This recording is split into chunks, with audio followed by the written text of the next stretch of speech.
everybody. Today I want to share with you a few reads that I've read recently. The first book that I want to mention, which I haven't quite finished yet, I am about 50 pages from the end, so pretty much there, but it is All the Light We Cannot See by Anthony Doerr, and this book I've been reading since sort of January time. It's quite chunky and I've been reading like bits and bobs of I've just been sort of reading bits and bobs, seeing other stuff alongside this as well. I'm not going to go too into it because I know a lot of people have actually read this one, but it takes place around the sort of 40s and describes a lot of the terror of the Hitler Youth and the Nazis in Germany. It centres around two characters, Marie-Laure, who is a French blind girl, and Werner, or should it be Werner, who is a German orphan. Chapters keep switching, so you get different points of view every time. I must say I did find Marie-Laure much more interesting than Werner. I don't know, I just liked her point of view, maybe the fact that she was blind as well. It made it so much more descriptive and the language a lot more beautiful. But all the characters in this book are very, very endearing. It really just hammers home the horror of that sort of time in history. If you are wanting to get into sort of historical fiction at all, I think this is a really good place to start. The next book I read was actually through audiobook, and it is We Should All Be Feminists. This was by Chimamanda Ngozi Adichie. I have wanted to read this for a while and it was so short. I think it was about 40 minutes on audiobook, and it's read by the author herself, which I really, really enjoyed. If you are wanting to read it, I definitely recommend doing it by audiobook. It didn't really break a lot of ground. It wasn't sort of mind-blowing or anything like that, but it did describe her experiences as being a woman, particularly being a person of colour as well, and it was very interesting. Like I say, it just wasn't anything special, if that sounds bad, but it has made me want to read a lot more of her books. I have Americana on my shelf and I really want to get to that at some point. I'm trying to read more diversely this year, so I'm definitely going to try and get to that. But yeah, I did enjoy this book. I think, and maybe because it was too short, I just feel like it was quite brief.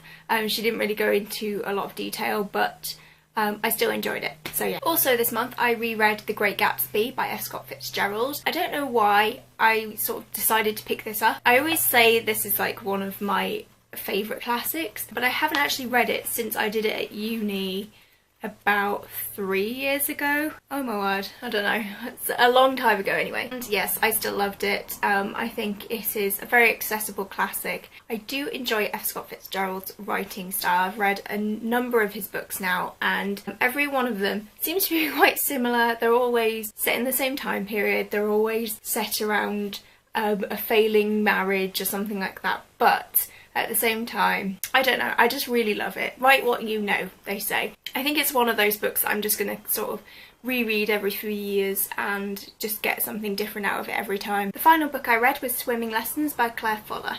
I'm going to read you the Goodreads synopsis because I can never explain books very well. I feel like I'm just not good at explaining it, so I'm going to read out the Goodreads synopsis. Ingrid Coleman writes letters to her husband Jill about the truth of their marriage, but instead of giving them to him, she hides them in thousands of books he has collected over the years. When Ingrid has written her final letter, she disappears from a Dorset beach, leaving behind her beautiful but dilapidated house by the sea, her husband and her two daughters Flora and Nan. 12 years later, Jill thinks he sees Ingrid from a bookshop window, but he's getting older and this unlikely sighting is chalked up to senility.